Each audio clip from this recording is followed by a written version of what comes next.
Hi friends, welcome to my channel. ఇవాళ కట్టెల పొయ్యి మీద కారాస్ తయారు చేసుకునే విధానం చూద్దాం. అందుకు ముందుగా బండల మీద పొయ్యి పెట్టినప్పుడు సెగకి పగులుతాయి కదా, అందుకని ముందు ఒక డీసు ఇసుక తెచ్చి ఇసుక పోసి 3 రాళ్ళు పెట్టాను. అవి మనం ఇల్లు కట్టుకునేటప్పుడు వస్తాయి కదా, గ్రనైట్ రాయి, అవి పెట్టాను. సన్న పుల్లలు పెట్టి క్లాత్ పనికిరాంది ఏదైనా ఉంటుంది కదా, ఆ క్లాత్ పెట్టి పొయ్యి ముట్టించాను. ఇంతకుముందు పాత రోజుల్లో అయితే కిరోసిన్తో ముట్టించుకునేవాళ్ళం. ఇప్పుడు ఈ విధంగా ముట్టించాము. ముట్టించి అదిగో అంతలోకి బాండ్లు కడుక్కున్నాం కదా, నిమ్మారే వరకు అట్లా సెగన పెట్టి ఆయిల్ పోసుకుందాం. ఆయిల్ పోసుకొని ఆయిల్ కాగేలోపు అంతలోకి శనగపిండి కలిపి ఉంచుకుందాం.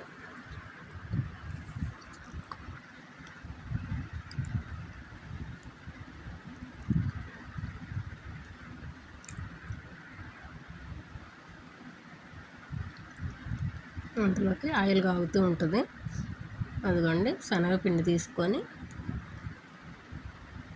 శనగపిండిలో వాటర్ పోసి జారుడు కంటెన్సీలో వచ్చేలాగా కలుపుకోవాలి.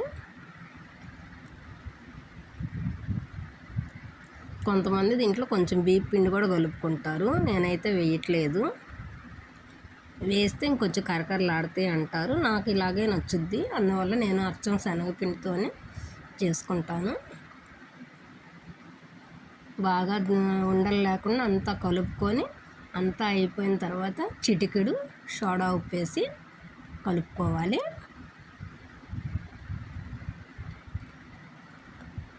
సోడా ఉప్పు మాత్రం పొయ్యి మీద పోసి పడతామనే ముందే వేసుకొని కలుపుకోవాలి.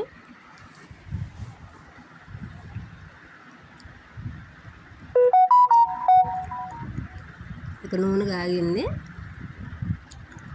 పూస ఈ విధంగా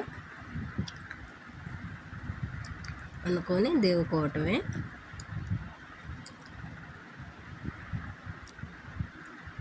ముందు చూపించలేదు కదా, ఇప్పుడు చూపిస్తాను.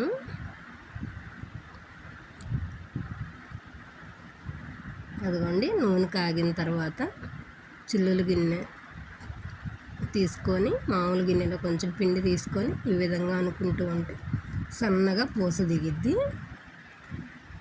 ఈ విధంగా పిండి అంతా అట్లా అనుకొని గిన్నె తీసి కొంచెం కలిపెడుతూ ఉంటే పూస కాలిద్ది అన్నమాట. బాగా మాడకుండా కలిపెట్టాలి. ఎక్కువ టైం కూడా పట్టదు, తొందరగానే కాలిపోయిద్ది. ఈ విధంగా పిండి మొత్తం పూస కాల్చుకోవాలి. కాల్చుకొని ఒక టిఫినీలో పోసుకొని పక్కన ఉంచుకుందాం. అంతలోకి దాంట్లోకి కావాల్సిన కారం దంచుకుందాం. అందుకు ముందుగా వెల్లుల్లిపాయలు అంటే తెల్లగడ్డలు, కొంచెం సాల్ట్, కారం వేసి మెత్తగా దంచుకోవాలి. అంతలోకి దంచుకునేలోపు ఆ నూనెలోనే కొంచెం కరివేపాకు, వేరుశనగ పుప్పనాలు వేగించుకోవాలి. ఇంకా ఈ కారం మెదిగిన తర్వాత ఆ కారాసులో కరివేపాకు, వేరుశనగ పుప్పనాలు వేసి ఆ మీద ఈ కారాన్ని వేసి బాగా కలపాలి. అదిగోండి, వేరుశనగ పుప్పనాలు, కరివేపాకు కూడా దాంట్లోనే వేసేసాను. ఇంక ఈ కారం వేసి కలపటం ఇంతే. మనకి ఎంతో రుచికరమైన కారాస్ రెడీ. ఇది కూడా ఒక్కోరు ఒక్కో రకంగా చేసుకుంటారు. నేనైతే